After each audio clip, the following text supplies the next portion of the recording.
Let's talk about how you can add text and titles to your videos.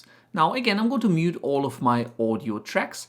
And let's say that right here, when we're fading into this trippy entrance hall overlay video, we really want to tell people that this is the Jackalope Hotel. We want a piece of text to kind of say Jackalope Hotel, maybe come in from the left, and maybe we'll add some other elements as well, or maybe you want to have credits or a title or a timestamp appear if you're doing a vlog or something like that. Now, since Premiere Pro CC 2017, the April release, there's a new type tool available, and you can find that in your toolbar at the very bottom. There's a type tool, and if you click and hold, there's also a vertical type tool. So that's the way to create text and titles and add them to your videos in Premiere Pro CC 2017 and above. If you're using an older version of Premiere Pro, you can actually find the titles under the new item icon.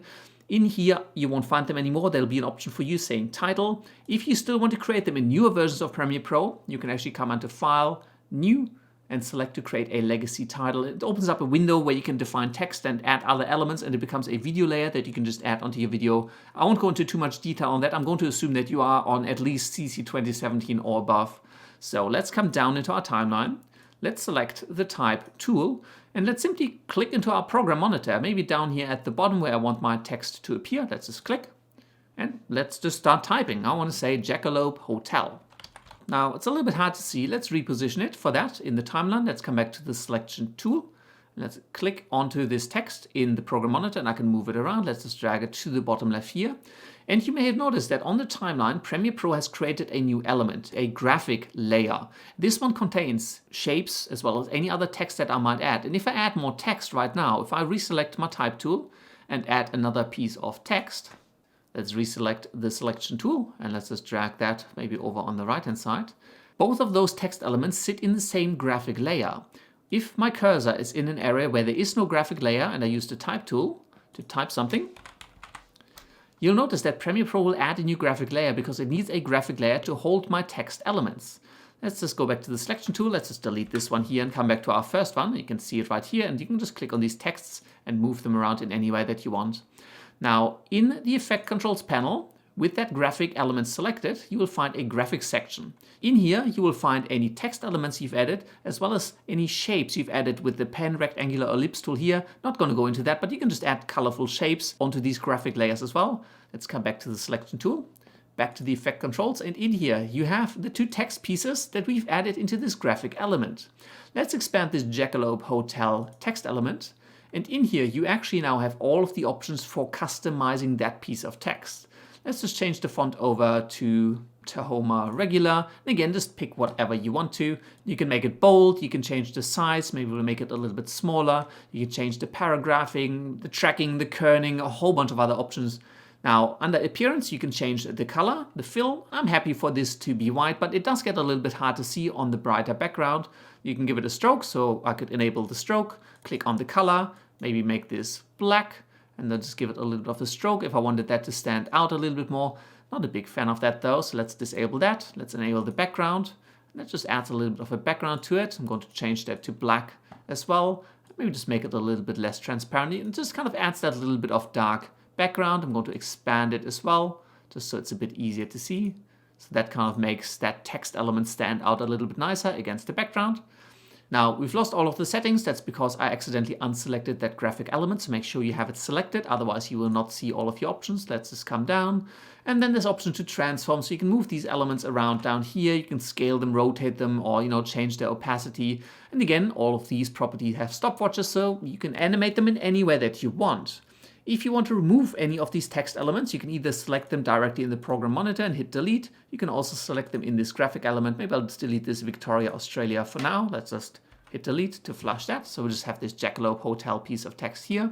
And if you want to align this, let's say I wanted to place this right in the middle. I'm not 100% sure. The alignment controls for anything within these graphic elements are actually sitting under the Essentials graphic panel. So again, if you can't see that, Window, Essential Graphics. So with that panel expanded, again, there's a whole bunch of different options here. All of the settings you have in the graphic element as well are replicated. So the font, the kerning, the paragraphing, the color, you can customize all of that in here. And this panel as well has alignment controls. So with this text element selected, I can say align this vertically, align this horizontally, or maybe I want to snap it to the left side. So all of the options for aligning things and rotating it very easily, it's all in the Essentials graphic panel under the Edit tab. Make sure you're not in Browse. Browse is for something totally different, for dynamic titles. I won't go into that in this particular course, so make sure you're in the Edit tab for Essential Graphics. You can then select your element and you can align it right in the center. And again, you have similar controls in the Effect Controls panel under the tabs for the specific elements. Which one you want to use, totally up to you. Let me just drag that over again in the left-hand side down here. Let's expand this video layer just a little bit. And you may have noticed this actually added additional layers as I added those graphic elements because it needed to make some space for them. So now I actually have 5 video tracks.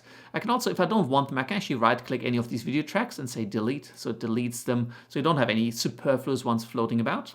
Let's just zoom in a little bit. And this graphic element works just like any other video or image layer on your timeline. It has an opacity that you can change by modifying or animating this horizontal white line. It has a blend mode. It has all of the other usual properties. So we can now animate the position property to have this text element come in from the left and then swipe right back out. But you can actually also do this pop in, pop out effect with a video transition. And just for keeping it simple, let's come into the effects, video transitions, come into slide. And in here you have a push transition. So let's just drag and drop that onto the beginning of this title.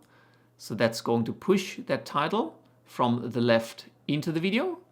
And maybe a little bit further, we're going to add that transition to get it out as well. So let's drag this push transition onto the end of this layer. Let's scrub forward. And yes, it's pushing it out. It's pushing it out in the wrong direction. So let's select that transition. Come up into the effect controls. And remember, a lot of these transitions actually have quite a few different options. What I want to do is I want to enable reverse here so that the push off goes to the left. So it kind of comes in from the left and pops back out from the left. Now, I do want this to start just after this has all faded in. So it'll fade everything in. And maybe at this point, I want the layer to start. Now, because the graphic element itself is static, you can make this as long or as short as you want to. Just make sure that if you have set some keyframes, they will move along with the changes you make into this clip. So I'm just going to have the title pop in at that point, and then towards the end, it'll just pop out before the end of that clip. Let's zoom out a little bit, come back, unmute the audio, and let's just play this back.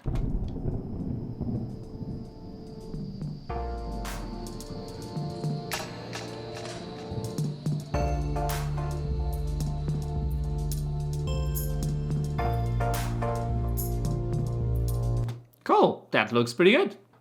And you can freely use the type tool as well as the vertical type tool, as well as these shape tools that you find under the pen tool. So there's a rectangle tool and an ellipse tool to add shapes and text elements onto these graphic layers and then use them as titles, overlays, indicators of time of day or location or anything you need for your gameplay, vlogging, family, wedding videos. They're super customizable, they're really flexible, and they should give you everything you need to add any sort of text and titles to spice up your videos. Now, one final thing I want to touch on is how to better manage the volume and output of all of these audio tracks for the final video. And for that, let's talk about the audio track mixer in the next lesson.